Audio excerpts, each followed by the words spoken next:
Welcome to the Okanagan Valley in the heart of the interior of British Columbia. Many are drawn to this slice of paradise.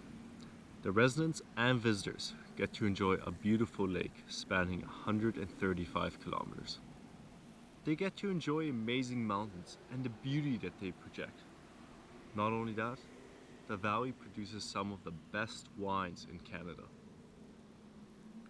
And perhaps most importantly, those of us who get to call this valley our home get to experience a diverse selection of outdoor activities that can range from extreme to mellow. There's something for everyone here. In the mountains that surround the valley, there is a forgotten hidden gem. A gem that many people still have fond memories over. The Crystal Mountain Resort.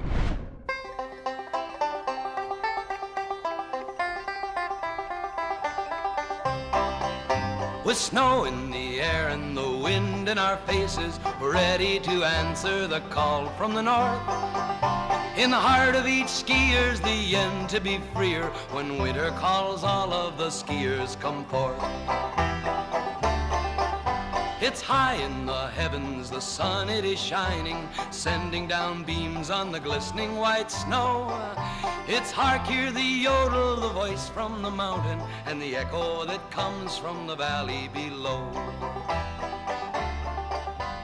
High on the summit now, see how they gather, push off with their poles, and a shout on delay. A leap and a spring on their sleek wooden wings, like eagles the skiers take flight and away. A crouch and a spring, don't you see how they're leaping, skimming off moguls. Before it was called the Crystal Mountain Resort, it went by the name of the Last Mountain Ski Resort. This venture was started by Pat and Alan McLeod, who opened the resort December 9th of 1967. It was named Last Mountain after the owners of the land, Herbert and Charlotte Last, who have owned the land since 1909, and the mountain the resort was built on was also called Mount Last. During their ownership, Pat and Alan installed 3 lifts. The resort had a double chair, a triple chair, and a T-bar. At the top of the main lift was also a tea house. There's not much information about this time period of the resort available online. After 25 years, the resort changed its ownership and its name. Pat and Alan sold it to the Schanz family in Switzerland, who then also renamed the resort to its more well-known name, the Crystal Mountain Resort. Crystal Mountain would go on and provide 70 seasonal jobs and quickly become a popular area for the community. In its first few years, night skiing was introduced, and with only a 9-kilometer distance from West Kelowna, many people skied, snowboarded, and snowshoed here, some for the first time ever. Lots of discussion were made to turn the resort into a proper 4-season resort that would not only offer snow sports, but lodging, golfing, and mountain biking. However, everything changed in 2014. It was a late Saturday morning. Fresh snow was falling. Crystal Mountain was in full swing. One father that was there on the day described it best. It's a very peaceful ride, and it's, and that's what makes a dad want to, on a Saturday, say to his son, "I love you, buddy." And March of 2014, around 11 a.m., a disaster happened that every person that's ever used a chairlift thought of at least once. The double chair at the resort failed, causing 3 chairlifts to fall as it came off the track. An investigation by the British Columbia Safety Authority claims that one of the chairs on the lift started to swing, then hit a tower. This caused the line to go off track and sending 3 of the chairs about 6 to 7 meters into the snow below. 15 people had to be evacuated off the lift, none of them injured. From the people that were involved in the lift's falling, 3 of them were ski patrol and 1 more resort guest. 2 of the ski patrol staff were critically injured. 1 of them was taken to the hospital by helicopter. The most serious of the injuries was from the female ski patrol, who suffered from broken ribs, a broken clavicle, and also damage to the vertebrae in her back. Her husband, who was also a ski patrol member, rode alongside her and sustained bruising on his lower limbs. On the other lift that fell was a 16-year-old ski instructor and a 45-year-old man taking ski lessons. The ski instructor broke his arm, and the 45-year-old's injuries were not reported in the article. The 3 staff went on to file a lawsuit over this incident. Due to this incident and the impending investigation, Crystal Mountain made the decision to close its doors for the rest of the season. This was not a goodbye, but rather a see you later, as the website remained with the optimistic message that they will reopen for the 2015-2016 ski season. Since then, the lifts have not opened again. What followed was 3 years of inactivity and abandonment. The vandals came along and dumping took place. Crystal Mountain's future looked grim as it became forgotten and crippled.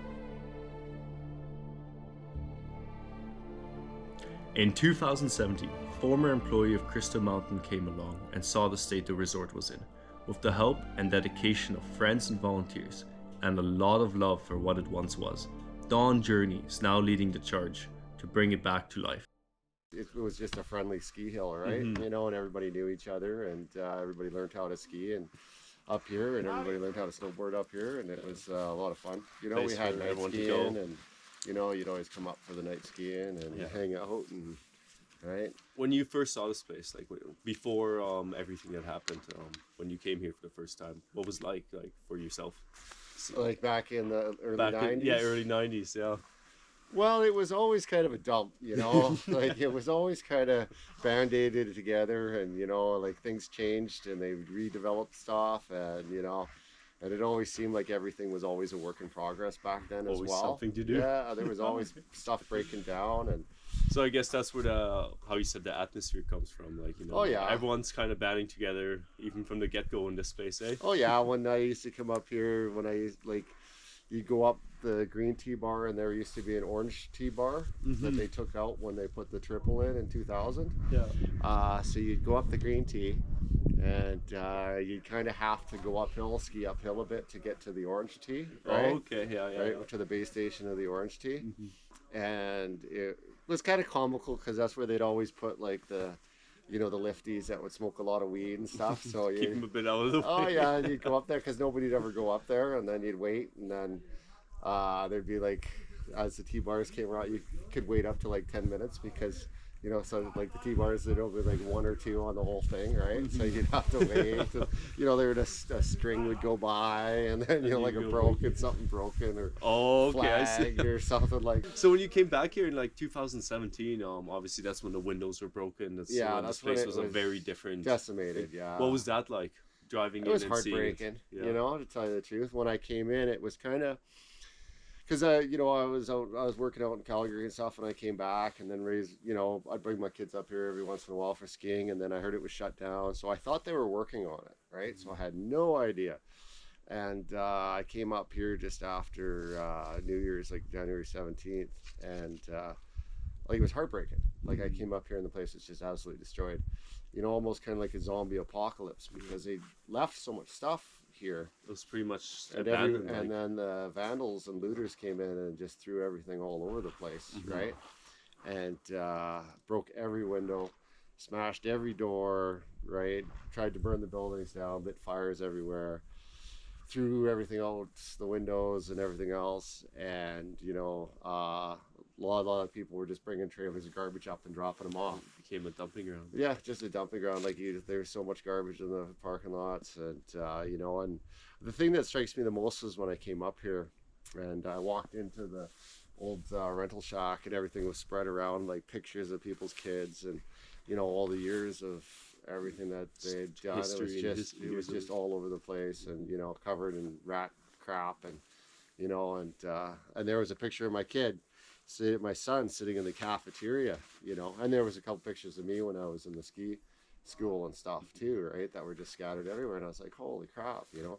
And it's just like it's overwhelming when you think of like just the history of the place just being like just totally crapped on, you know, just on the ground. Just said right then and there, I said, I got to do something about this. So I called my friend Justice, and he came up with his truck, and we brought some plywood up and started screwing plywood over the broken windows and stuff, right? Because I was like, you got to preserve some of this. And I got a hold of the architecture group, right? because the owner is in Switzerland. So I got a hold of the architect group from paperwork in there, right? And then I just said, well, you know, can I take this place over? Like, what's going on? Like, this is just, you know, this is terrible, right? But I was so, I don't know, I was just so like surprised and shocked and just dismayed that, you know, the local people that were coming up here were walking through snowshoeing still and not even giving a crap about it. And no running water, no power, no nothing to any of the buildings,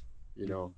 So trying to figure out how to get all of that working again, and to get the pump for the well working and get water up to where I live now, right? You know, so I renovated it and redid so the that whole could place. be even your first major accomplishment, getting that stuff to That was the tricky back part. That was the tricky part, yeah. The power and water was. I just love myself. figuring out stuff too. Okay, right? so that's perfect. Yeah, you know, like I like to look at something and figure it out rather than just call somebody else. Well, you I know? mean, then I think you're in the right area for that, figuring this place out and getting it back to where it is. Oh yeah, we shot a movie up here, and it's actually one of the big props in the movie.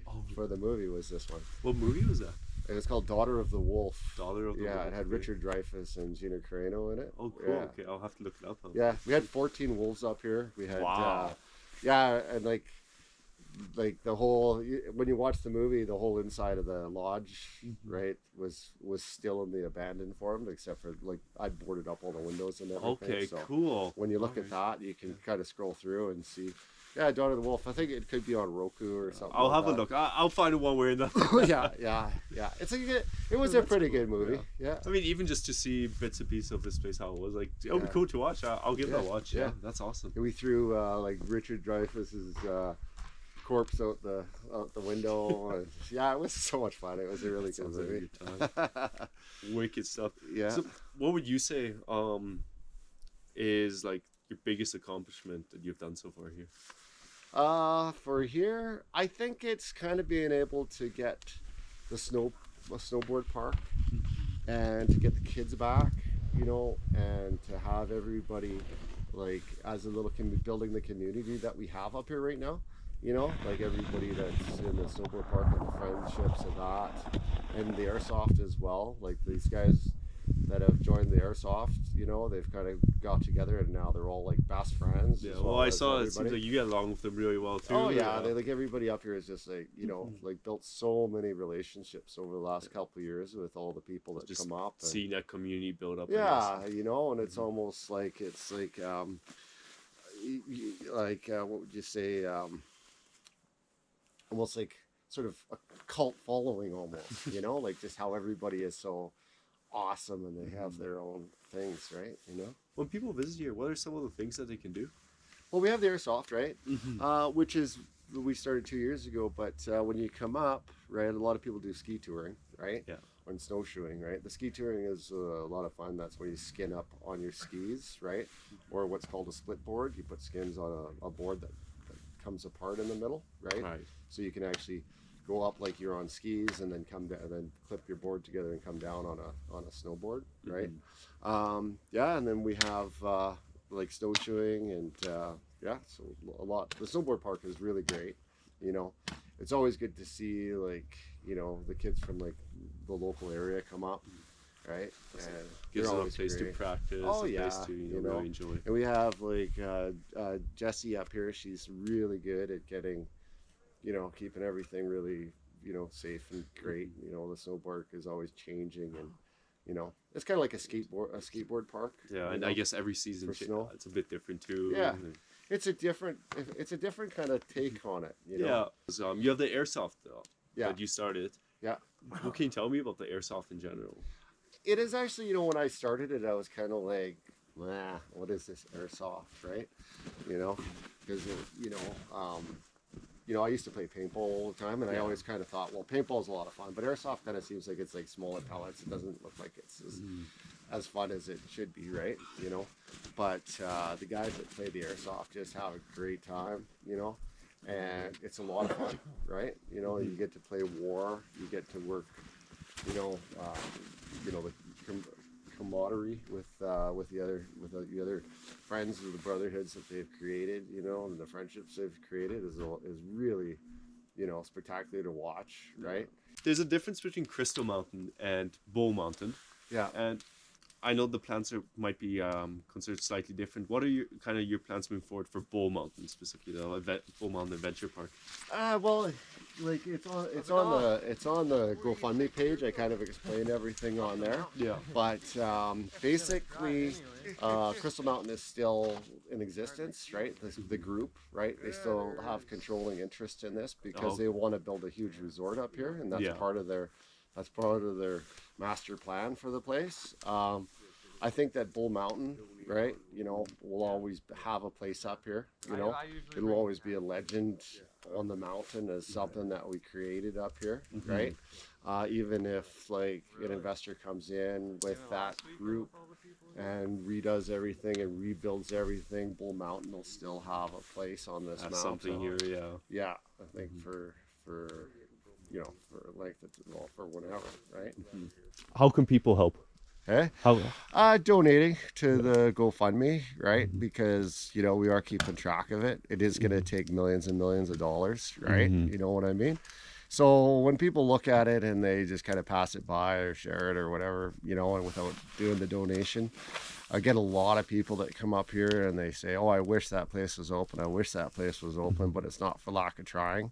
We've gone through so many and exhausted so many investor groups, and it's almost sold a couple of years ago, but that fell through because the money is not there for the investment as much. With the airsoft now, we can kind of have it as a yearly, bringing in revenue all year instead of just the 4 months of the winter, right? So it could possibly spread out and actually, right? Because when this mountain was running, it never made any money. Is there anything that you'd like to tell the residents of like the Okanagan? Just be, I don't know, be patient, I guess, or donate, and like I said, put up or shut up or whatever, right? Yeah. So that's why we're pushing for the 10 million, right? Is because we're gonna need it. Right? Yeah. It's not like it's not. It sounds like such a giant sum when reading it, but really, like once you actually start using it, it's it's not like I gotta take the 10 million and be like, bye, I'm going to Mexico. See you. So long, suckers. Yeah. But I'll tell you, if I did win the lottery, I'm out of here. That's different. Yeah. Awesome. Yeah. So that's the story of the rise, of the downfall, and hopefully the revival of Crystal Mountain. And with that, also the Bull Mountain Adventure Park, which has been taking off. Let's hope it keeps going that way, because they have a long way to go. $10 million is a lot of money to fundraise. It's not a lot of money to spend for a ski resort. So hopefully, with the help of the community, with people with interest, investors, they can get there. It's an uphill battle though. I'll make sure to leave a link to everything, all the information that I could find, that you guys can do your own research if you want. I'll leave a link to the GoFundMe for those that might be interested in lending a helping hand. I'll leave a link to Crystal Mountain and the journey that they want to take to become a proper 4-season resort. Don Journey, he has been telling me quite a few things, right? And one of the things that really stood out is that the Bull Mountain Adventure Park has its own liabilities. It's essentially like its own entity that's just using part of the land that Crystal Mountain is. So it is safe to consider those separate while also the same. Kind of interesting. Hopefully though, it takes off, that it goes well, and that West Kelowna and the locals here have a nice local place again. Because when I drove up there, it was a short drive. It's not much of a drive. It's a plowed road all the way. It would be really nice to have a little thing close by again. With that, thank you so much for watching. I hope you enjoyed this video and this format of video. I'm hoping to do more of this kind of type every now and then. It took a lot longer than the typical video takes, and that's okay. It was a lot of fun to make. Thank you for watching. Till next time.